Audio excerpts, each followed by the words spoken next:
신약성경 누가복음 2장입니다. 신약성경 누가복음 2장 8절서부터 14절까지.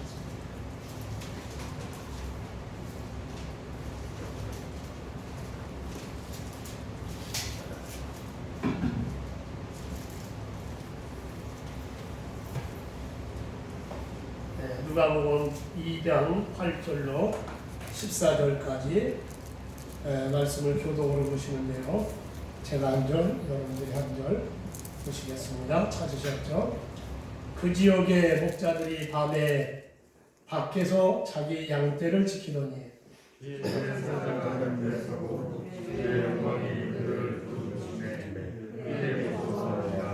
천사가 이르되 무서워하지 말라. 보라, 내가 온 백성에게 미칠 큰 기쁨의 좋은 소식을 너희에게 전하노라.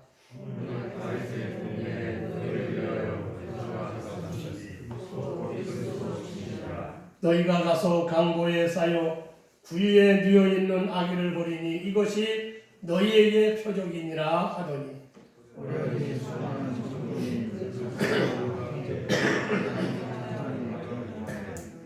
(14절) 다 같이 봅니다. 지극히 높은 곳에서는 하나님께 영광이, 땅에서는 하나님이 기뻐하신 사람들 중에 평화로다 하니라. 아멘. 할렐루야. 메리 크리스마스. 오늘 아침에 우리가 아무도 안 하는데 우리 김춘장 고사님만 메리 크리스마스 이렇게 하셨는데 우리가 다 그냥 그것까지 다 잊어버리고요. 즐겁지도 않고 막 그러는 것 같아서 아무튼 우리 그런 가운데서도 즐거운 마음을 가지시기를 소원합니다. 오늘 말씀의 제목이 큰 기쁨의 좋은 소식입니다. 이 본문에 나오는 말씀을 제목으로 삼았습니다. 제가 평소에는 제목을 처음에 말씀을 안 드렸는데 이렇게 드리는 것은 이렇게 이 동영상을 찍다 보니까 이제 보내드리기 위해서 제가 이렇게 제목을 말씀을 드립니다. 구약 성경 마지막 성경인 말라기 성경이라고 하죠. 말라기 시대 마지막부터 신약 성경 마태복음이 기록된 신약 시대까지는 그 어간이, 그 공간이, 그 시간이 약 400년이 됩니다. 400년이 됩니다. 그 400년 시대를 신구약 중간 시대라고 하는데 그 400년 어간을 기록한 신구약 중간사라고 하는 역사서가 있습니다. 그 신구약 중간사라는 역사서를 보면 예수님이 오실 당시가 그 상황이, 그 시대가 어떠했는가라고 하는 것을 잘 볼 수가 있습니다. 예수님이 오실 당시에는 우선 정치가 혼란하고 심히 부패했습니다. 이 정치는 우리 모든 사람들의 삶에 아주 직접적 영향을 주기 때문에 이 정치가 안정이 되지 않으면 백성은 늘 고단한 거예요.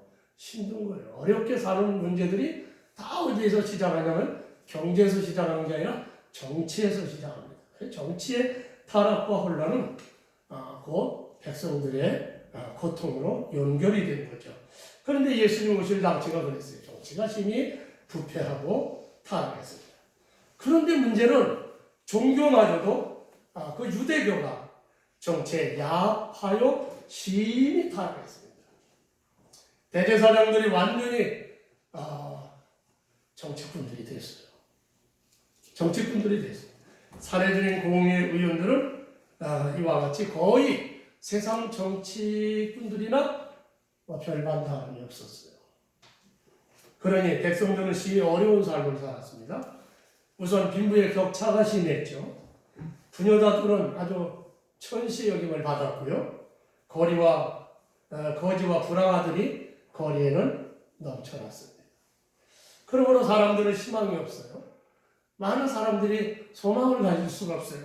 그래서 오실 메시아를 그리고 있었습니다. 그러할 때에 메시아이신 그리스도가 세상에 오신 겁니다. 그러나 아무도 그리스도의 탄생을 아는 자가 없었습니다. 아무도 몰라요. 그런데 마태복음과 누가복음에는 그리스도이신 예수님의 탄생을 직접 목격한 사람들을 이야기하고 있습니다. 그들은 눈으로 직접 예수님의 탄생을 목격했습니다. 마태복음에서 동방박사들이 별을 연구하다가 갑자기 나타난 혜성같이 나타난 별을 보고 왕으로 오신 분이 계시구나 하고 달려와서 아기 예수님께 경배했다고 기록하고 있습니다. 또 의사 누가는 이 누가복음을 기록했는데 누가복음에서, 그러니까 오늘 본문 말씀에서 들에서 양을 치던 목자들에게 천사가 나타나 예수님의 탄생 소식을 전해주어서 예수님을 찾아보았다라고 했습니다. 오늘 본문 8절에 보면 그 지역에 라는 말로 시작합니다. 그 지역에. 여기 그 지역은 예수님이 탄생하는 사건이 일어났던 그 장소, 베들레헴을 말하는 겁니다. 베들레헴은 다윗의 동네라고 말합니다. 오늘 11절에 보면 오늘 다윗의 동네에 너희를 위하여 구주가 나셨으니 곧 그리스도 주시니라. 그 지역 유다 베들레헴 땅에서 목자들이 양을 치고 있었습니다. 그런데 밤이 되어서 양을 다 한 곳으로 모았습니다. 그리고 양떼를 지키면서 양틈에서 잠을 자고 있었습니다. 그런데 멸한간 광명한 빛과 함께 천사가 나타났다. 천사가 나타났어요. 그 밝은 빛은 마치 서치라이트를 비추는 것 같았어요. 그러므로 목자들이 매우 무서워했습니다. 그러자 천사가 이렇게 말합니다. 무서워하지 말라. 보라 내가 온 백성에게 미칠 큰 기쁨의 좋은 소식을 너희에게 전하노라. 오늘 다윗의 동네에 너희를 위하여 구주가 나셨으니 곧 그리스도 주시니라. 그리고 이어서 말합니다. 너희가 가서 강도에 쌓여 구유에 누워있는 아기를 보리니 이것이 너희에게 표적이니라 라고 말합니다. 그리고 홀련히 갑자기 수많은 천군이 그 천사들과 함께 나타나더니 하나님을 찬송하는 겁니다. 지극히 높은 곳에서는 하나님께 영광하고 땅에서는 하나님이 기뻐하신 사람들 중에 평안하다라고 찬양합니다. 그리고 그 천사들은 모두 하늘로 올라갔다는 겁니다. 그러면 누가는 이런 목자들이 천사를 만나고 천사로부터 이곳 베들레헴에서 그리스도께서 탄생하였다는 말씀을 듣고 체험남을 어떻게 누구에게 들어서 이렇게 자세히 기록했을까요? 누가복음 1장 1, 2절에 보면 말씀해 보면 의사 누가는 누가복음을 기록할 때에 뜬금없이 소설을 쓰듯이 쓴 것이 아니었어요. 그때 그 사건들을 눈으로 보거나 체험했던 사람들이 목격자들을 친히 만나보고 그들이 듣고 전하여준 그것을 기록했다라고 분명히 이야기합니다. 그렇다면 이 사건을 아는 분이 누구겠습니까? 예수님의 어머니 마리아겠죠. 그래서 마리아를 만났을 겁니다. 그분을 만나서 자세한 얘기를 예수님에 관한 사건을 들었습니다. 또한 그날 밤 천사들을 보았을 겁니다. 천사들을 보았던 그 목자들을 만났을 겁니다. 그리고 그 목자들에게 이 사건 이야기를 자세히 듣고 기록했을 겁니다. 양을 치던 목자들은 그날 밤 그리스도 예수님이 탄생하시던 밤에 일생의 놀라운 체험을 했습니다. 바로 그들에게 천사들이 나타나 메시아이신 예수님의 탄생을 알려주고 수많은 천군 천사들이 합창하여 하나님을 찬송하는 것을 보게 된 겁니다. 정말 그의 일생에 참 이것처럼 잊을 수 없는 그에게 각인되는 그런 체험이 어디 있겠어요. 그러면 양을 치던 목자들은 대체 누굽니까? 당시 유대 사회에서는 여러 가지 직업들 중에 목자라는 직업은 아주 천시했습니다. 아니 이스라엘 민족이 유목민이에요. 그럼에도 불구하고 유목민들을 천시했습니다. 또 일반 사람들은 에이 목자 그 친구들 믿을 수 없는 사람이야. 그래서 그들을 신뢰하지 않았다는 거예요. 그리고 목자들이 하는 일은 유대인의 규례에 의하면 부정한 일이었습니다. 부정한 일로 간주했습니다. 그런데 하나님께서는 이렇게 천대받는 직업을 가진, 그리고 사람들에게 믿을 수 없는 사람으로 불신을 당하고 유대인의 규례에 부정한 일을 하는 사람이 양을 치는 목자들에게 하나님의 아들 예수님의 탄생을 알려주시고 또 그 아기 예수님을 보게 하십니다. 그 당시 사회가 아무리 부패하고 타락했다 하지만 오늘날 우리가 사는 사회도 엄청나게 부패하고 타락했습니다. 그런다 하더라도 예루살렘에는 백성들에게 신임을 받고 영향력 있는 사람들이 많이 있었어요. 다 타락한 건 아니에요. 오늘 이 시대도 그렇게 타락해도 다 타락한 것은 아니에요. 그러나 그런 명망 있는 사람들에게 그리스도이신 예수님의 탄생 소식을 알려주시지 않았어요. 하나님은 누구에게 알려줬습니까? 아주 보잘것없고 멸시받는 목자들에게 이 사실을 알려주신 겁니다. 도대체 왜 그랬을까요? 그 이유는 뭘까요? 그 사실을 사도 바울은 고린도전서 1장 26절로 28절에서 이렇게 말합니다. 형제들아 너희를 부르심을 보라. 육체를 따라 지혜로운 자가 많지 아니하며 능한 자가 많지 아니하며 문벌 좋은 자가 많지 아니하다. 그러니까 주님으로부터 부름받은 사람들이 세상적으로 사회적으로 배움도 그렇게 많지 않고 돈도 그렇게 많이 벌지 못해 능력도 사회적으로 별로 영향력도 없고 또 좋은 명문 가문의 사람도 많지 않다. 그런 말이겠습니다.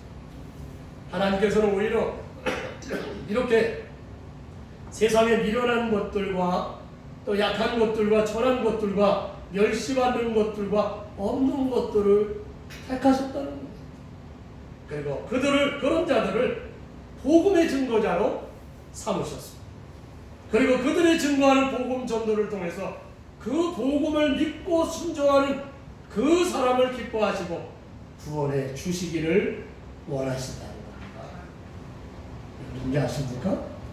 복음은 진리입니다. 복음은 진리.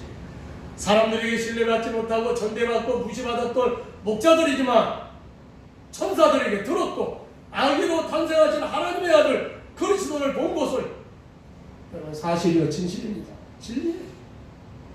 그러므로 그들이 증거하는 말을 믿는 자들이 복을 받는 겁니다. 사람을 보고 신뢰하여 믿기를 원하는 게 아니에요. 하나님은 사람을 보고 그 사람 믿을만해. 그러면 그 사람이 증거하는 말은 사실이야. 그렇게 해서 복음이 전파되는 것을 원하지 않습니다. 하나님은 어떤 실력 있고 신뢰받고 명망 있는 사람들이 복음을 증거해서 하나님을 믿게 하는 것을 하나님은 원하지 않아요. 오히려 세상 사람들에게 별 볼 일 없이 여김을 받는, 그러나 그 사람이 증거하는 그 말을 믿고 순종하는 그러한 사람들이 구원받기를 원하시는 겁니다. 그러니까 여러분 우리가 왜 이런 일을 하셨을까? 그걸 우리가 한번 생각을 하셔야 돼요. 오늘 우리가 살고 있는 시대는 과학 만능 시대라고 그러죠. 그래서 사람들은 과학적으로 합리성이 없으면 믿지 않으려고 합니다. 전문가 시대에서 전문가의 말을 들으려고 해요. 사도 바울 시대에도 헬라 사람들이 복음을 황당하게 생각했어요. 예수님이 인간의 죄를 대신하여 죽으셨다. 그리고 그분이 죽으신 지 사흘 만에 다시 살아났다. 그리고 승천하여 하늘나라 가셨는데 다시 재림할 거다. 그렇게 말을 하니까 이 과학적인 논리적인 이 사람들이 안 믿는 거예요. 참 정신 나간 소리 하고 정언했죠. 아니 죽은 사람이 살아났다니. 또 하나님의 아들이 왔다니. 말도 안 되는 소리. 안 믿었어요. 지금도 똑같습니다. 지금도 사람들은 똑같아요. 예수님이 성령으로 마리아를 통해서 탄생했다. 황당한 얘기죠. 안 믿어요.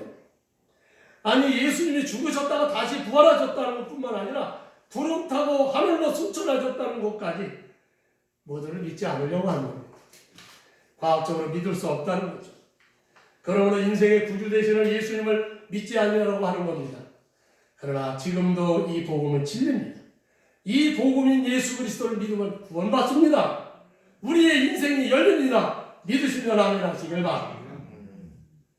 자, 그날 밤 양팀에서 잠을 자던 목자들에게 천사가 나타나서 말합니다. 보라, 내가 온 백성에게 미칠 큰 기쁨의 좋은 소식을 너희에게 전한다. 천사가 목자들에게 전하는 소식은 온 백성이 좋아할 큰 기쁨의 좋은 소식. 유앙겔리온이라고 그러는데요. 복음입니다. 유대인뿐만 아니라 세계 모든 백성들이 다 좋아할 좋은 소식, 좋은 복음입니다. 그 좋은 소식은 오늘 11절에 오늘 다윗의 동네에 너희를 위하여 구주가 나셨으니 곧 그리스도 주시니라 입니다. 이게 좋은 소식이에요. 여기 다윗의 동네에서 구주가 나셨다는 말은 미가서 5장 2절의 예언대로 예수님께서 에브라다 베들레헴에서 탄생하셨다라고 하는 말입니다. 베들레헴 에브라다야, 너는 유다 족속 중에 작을지라도 이스라엘을 다스릴 자가 내게로 나올 것이라. 그의 근본은 상고의 영원에 있느니라. 이제 예수님에 대한, 그리스도의 탄생에 대한 예언이죠. 그런데 오늘 천사는 오늘이라는 말을 사용합니다. 네? 오늘 다윗의 동네에 오늘 에덴 동산에서 사람이 타락한 이후에 하나님께서는 계속해서 우리 사람들에게, 인생들에게 구원할 메시아를 예언하고 계십니다. 메시아, 그리스도를 예언합니다. 처음에는 어떻게 해요? 여자의 후손으로 메시아가 온다, 이렇게 예언을 하셨어요. 그 다음에는 어떻게 바뀐 줄 아십니까? 그가 아브라함의 후손이다, 이렇게 말합니다. 그리고 그들 중에 유다의 자손으로 오신다, 이렇게 또 말씀을 하십니다. 그리고 그들 중에 다윗의 자손으로 온다. 하나님은 그렇게 말씀하시면서 범위를 여자의 후손에서 아브라함의 후손, 유다의 후손, 유다의 지파 안에 유다 사람 다윗의 후손으로 이렇게 압축해 가는 겁니다. 그 메시아가 또 어떤 일을 할 것이고 그 성품이 어떠할지에 대해서 예언해 주셨습니다. 그러한 예언들을 천사가 마리아에게 전해줍니다. 누가복음 1장 31절에 보라, 네가 잉태하여 아들을 낳으리니 그 이름을 예수라 하라. 이게 이제 예수님에 대한 모든 것을 압축하는 말입니다. 이것이 가장 확실한 마지막 예언이었습니다. 그러나 이것도 역시 예언이죠.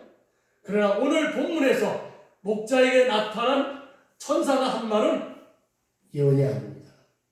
바로 오늘 일어난 사건입니다. 오늘 일어났다는 거예요. 하나님께서 선지자를 통해 수천 년 동안 말씀하셨던 그 메시아가 오늘 태어난 것입니다.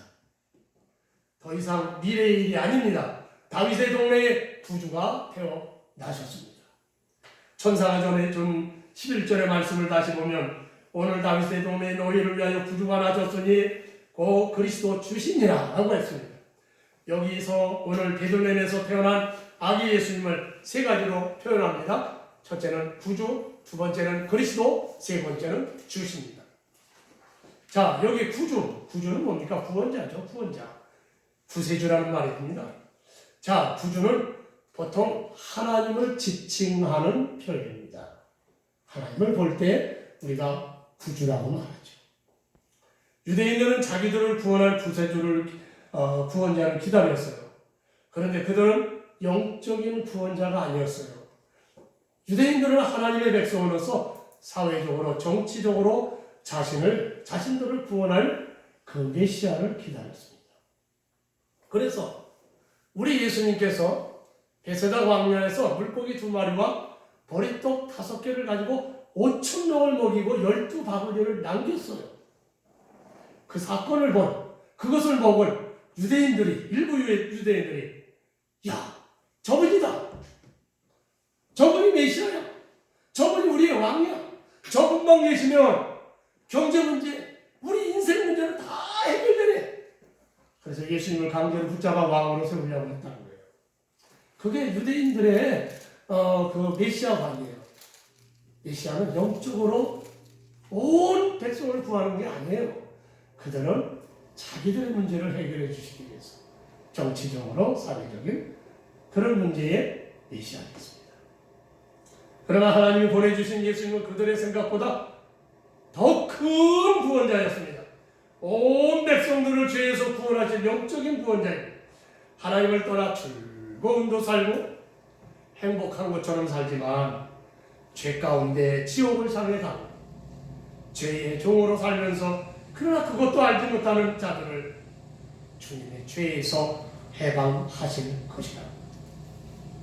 죄에서 해방하실 자, 하나님과의 끊어진 관계를 회복하실 분입니다. 그러므로 이보다 더 큰 좋은 소식이 어디 있겠습니까? 또 천사는 예수님을 그리스도라고 했어요. 그리스도는 다른 말로 메시아입니다. 또 다른 말로는 뭡니까? 기름 부음을 받은 사람이라는 뜻입니다. 기름 부음을 받았다. 그런데 구약 시대에는 아주 중요한 직분인 제사장, 그 다음에 선지자, 왕은 모두 기름 부어 세웠습니다. 그런데 예수님은 그리스도로서 이 세 가지 직무를 가지셨습니다. 제사장으로서 인간과 하나님과 사이의 중보자가 되시죠. 제사장 역할은 중보자 역할이에요.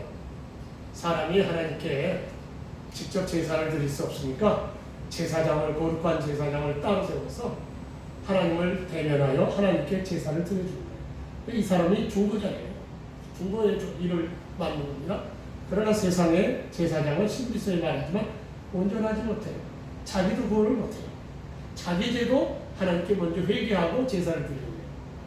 그래서 온전한 중보자를 보내셨는데 예수님이에요. 그 예수님은 죄가 없어요. 그러니까 인간과 하나님 사이의 중보자, 우리 예수님이시죠. 그분이 제사장.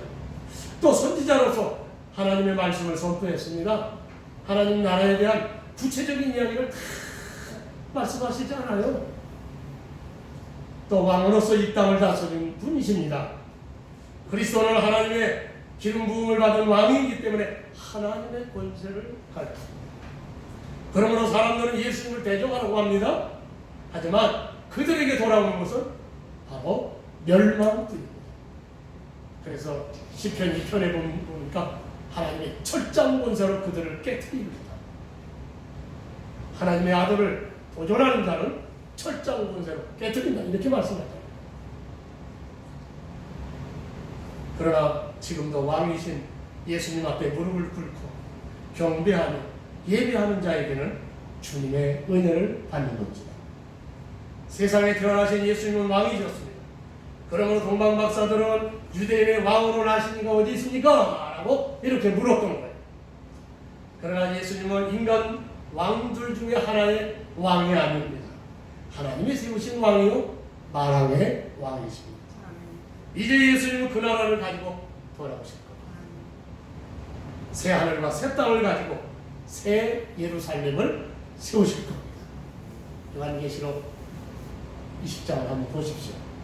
새 하늘과 새 땅을 가지고 그리고 새 예루살렘이 만들어진다고 말하죠. 그러므로 우리는 그 나라를 기다리는 거예요. 오늘 저와 여러분들이 왜 예수님을 믿느냐? 바로 그 나라. 그 나라가 오기를 위해서.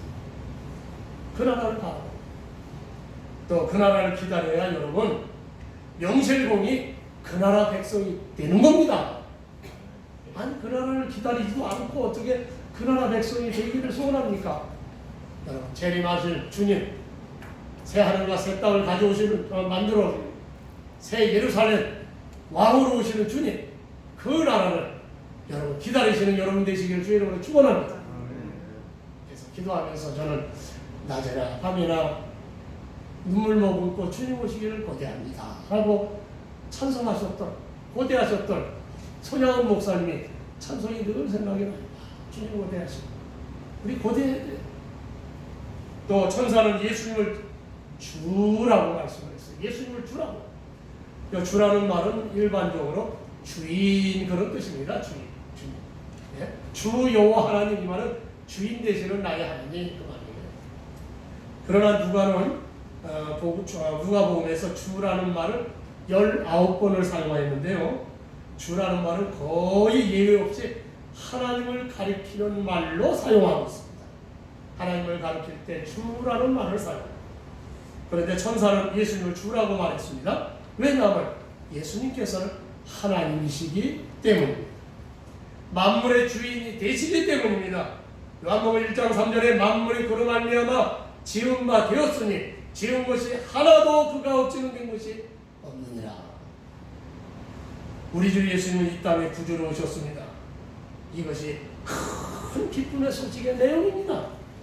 그러나 이런 기쁜 소식이 있다고 해도 그것이 나와 전혀 상관이 없다면 그것은 기쁜 소식이 아닐 겁니다.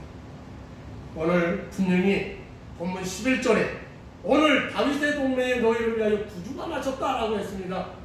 이것을 문자적으로 보면 목자들에게 한 말입니다.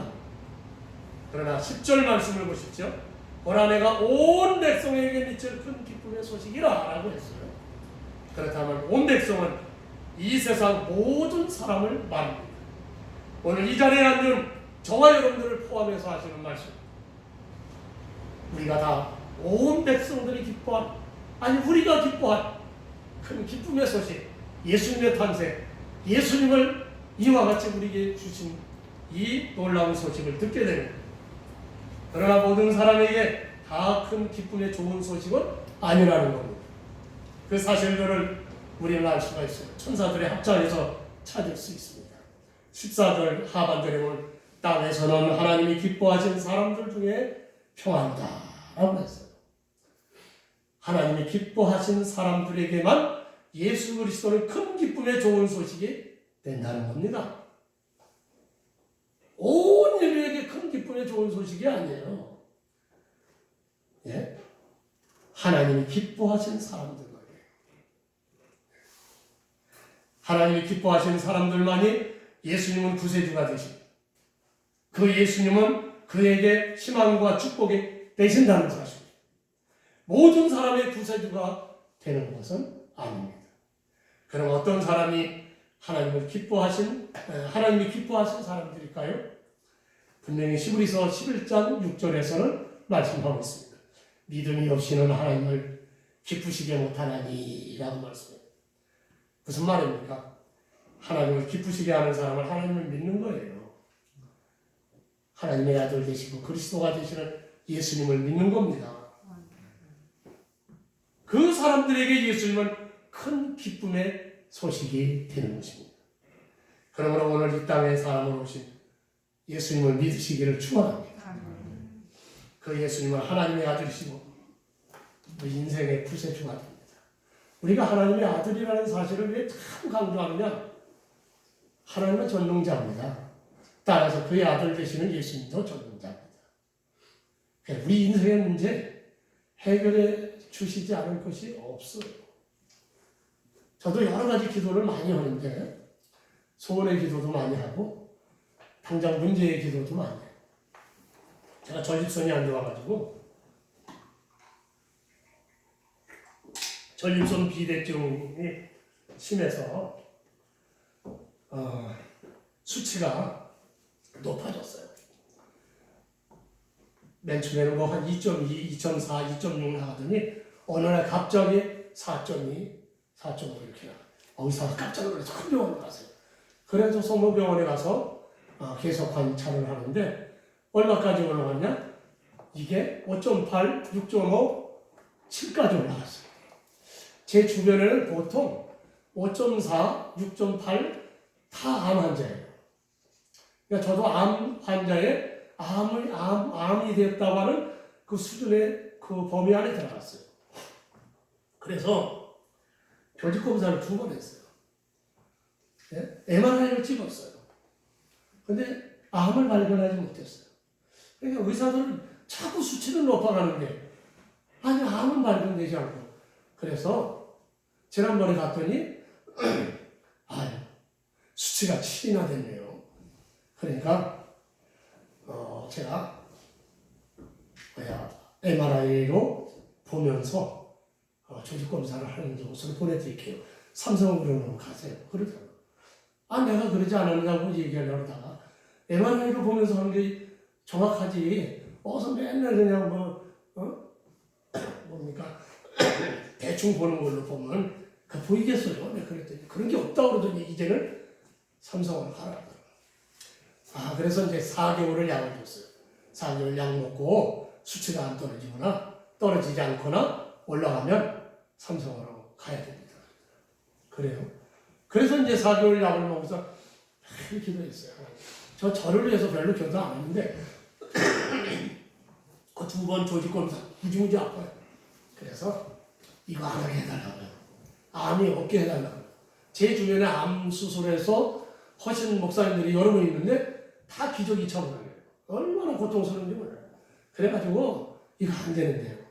그래서 수치가 내려가든지 그냥 해달라고 기도했어요. 그럼 전에도 했는데 그냥 점점 올라가는 거예요.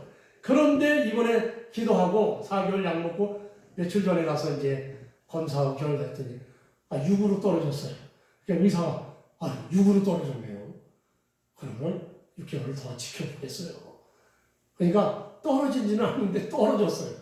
그러니까 하나님께서 은혜를 베푸신 거예요. 이렇게 하나님이 응답하시는구나. 하나님 우리의 구세주예요. 그분을 믿으면 여러분 우리 인생의 길이 열리는 겁니다. 그분을 믿으라는 거예요.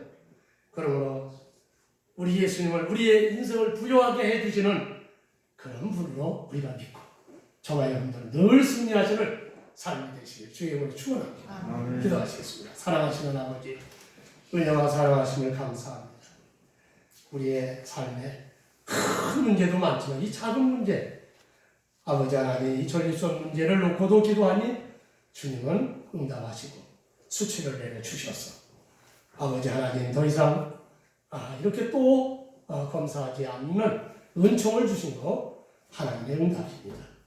아버지 하나님 이건 사소한 문제고 우리 이보다 더 어마어마한 우리의 인생에 내 생명을 영원한 생명으로 만들어 주시고 구원해 주신 하나님의 일에 우리가 볼 때는 이건 아무것도 아닌데 아무것도 아닌 이 문제에서부터 큰 문제까지 모든 우리의 인생의 문제를 해결해 주시려고 주님 오셨고 또한 그분이 우리 구세주라는 사실을 믿기만 하면 구원받고 축복받는다는 사실을 우리가 깨달아 날마다 주 안에서 살고 주님을 믿고 사는 복된 저희들이 되게 하여 주옵소서. 예수님의 귀하신 이름으로 기도합니다. 아멘.